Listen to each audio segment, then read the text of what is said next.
Before permaculture, like everybody else, I just fight my way through life. And anytime something presented a challenge, you just fight harder. And you can do that sometimes, and it's still good to do. You got to put the work in.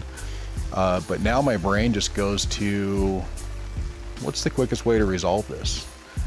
How do I exert the least amount of energy to solve this problem?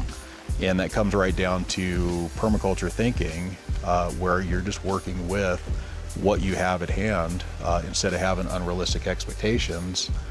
So there's a whole process here. There's reasons why we do things the way we do. Most of it's based on bad experiences that we've had to overcome. You can be a part of this at a small fraction, or you can go all out, and before you know it, it's completely consumed your life, and you're just a happier person for it. Again, if our family can do it, anybody can, because we were not the likely candidates to pull this off, and we've pulled it off.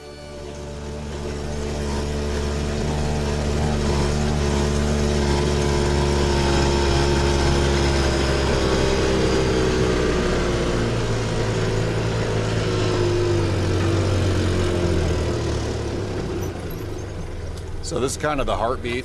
This is kind of the heartbeat of the property, is our water system.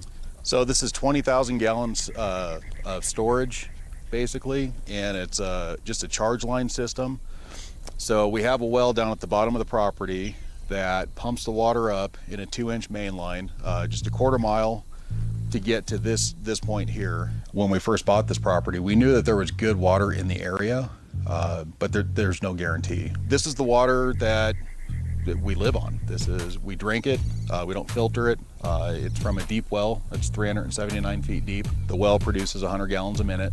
That's the closest I'll ever come to winning the lottery, finding a piece of property that had a good well on it like that. So all the tanks are set with a laser at the same height, and they fill and drain at the same time.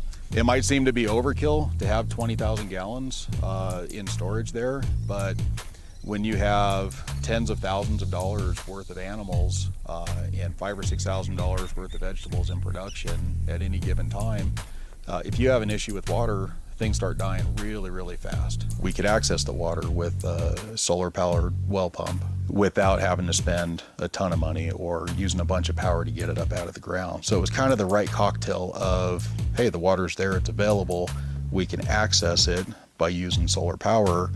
We could build whatever we want. We got a quote from the power company for anywhere from $100,000 to $120,000 to bring power to the property, and solar is the answer. We have everything that everybody else in town has. 2 air conditioners, washer, dryer. If Amy wants to do laundry at 11 o'clock at night because we have something to do the next morning, she doesn't think about it, she just does it. If we want to run the air conditioner until midnight because we have a bunch of company over and the house is getting hot, we just run the air conditioner. Systems 10 or 15 years ago even, you were constantly monitoring your batteries and you were just worried about power all the time. All that stuff is pretty well gone if you step into, the newest, latest, greatest stuff. In almost 4 years now, we've had no power outages, no issues, no burps, no farts, no nothing.